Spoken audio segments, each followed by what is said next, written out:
Hey, in today's video, I'm talking about 3 ways to flush sugar out of your body quickly. We've all probably been there, where we've been at a party or something like that. We have ice cream, we have cake, we eat some food that has high amount of sugar, and now your blood sugar goes way up, okay? And what happens when your blood sugar goes up? The sugar molecules will actually bind to proteins and create something called advanced glycation end products.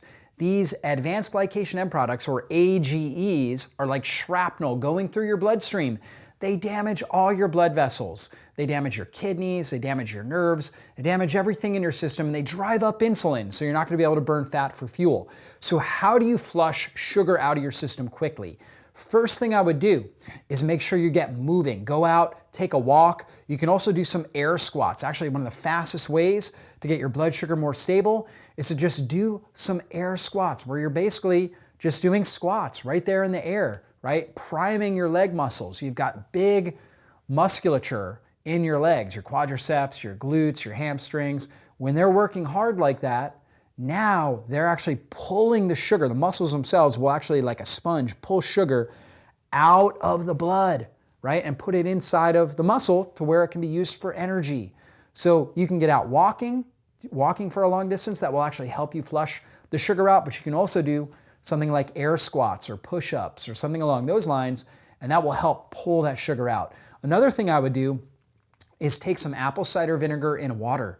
So drink some water with some apple cider vinegar. The apple cider vinegar has been shown to lower the glycemic impact of the food that you're consuming by up to 40%. So it will lower the insulin release. It also will help support your stomach acid, digestive enzymes, and your bile production, so you can digest whatever it was that you consumed more effectively. So I would take 1 to 2 tablespoons of apple cider vinegar, put that in about 4 to 6 ounces of water, so it's diluted, so it doesn't burn your throat. Drink that right after you consume this, okay, or as soon as you can. Once you realize your blood sugar is elevated, consume that, and that's going to help start to lower that blood sugar impact. And then I would make sure that you're hydrating well in general for the next few hours. Just make sure you're drinking a lot of water. That water will help keep things moving through your system very effectively, and that will help pull that sugar out, right? So those are 3 simple tips. Now, a couple other things that you can add in. One would be intermittent fasting. So if you're intermittent fasting on a regular basis, or compressing your eating window, so instead of eating from the time you wake up to the time you go to bed, let's say you don't eat until 10 a.m. and then you stop eating after 6 p.m. That's called intermittent fasting, or time-restricted feeding. So we have an 8-hour eating window. When you do that, that actually allows your body to naturally lower insulin and lower blood sugar during the fasting window. And that gives your body greater tolerance for sugar and carbohydrates when you do consume something that is higher in sugar and carbohydrates. Now, you may have cravings if you're doing that regularly, so I also recommend a high-protein, blood sugar stabilizing diet.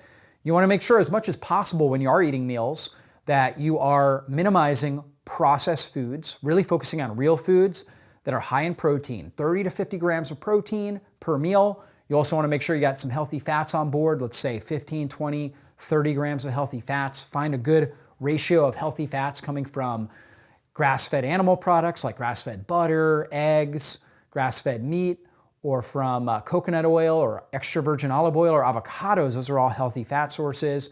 And then make sure you're eating colorful fruits and vegetables. So eating a blood sugar stabilizing diet is going to really help. And then also prioritizing good sleep. The better you sleep at night, the better blood sugar stability you're going to have during the day. When you're not sleeping well at night, you're going to have more blood sugar swings throughout the day. You're going to have greater amount of insulin release, which is going to pull the sugar down. So you're going to have what we call reactive hypoglycemia during the day. You're going to have more cravings. You're going to want to eat more emotionally. Not going to feel as good. So good sleep at night is going to help stabilize your blood sugar. It's going to help keep your insulin levels down and normalized.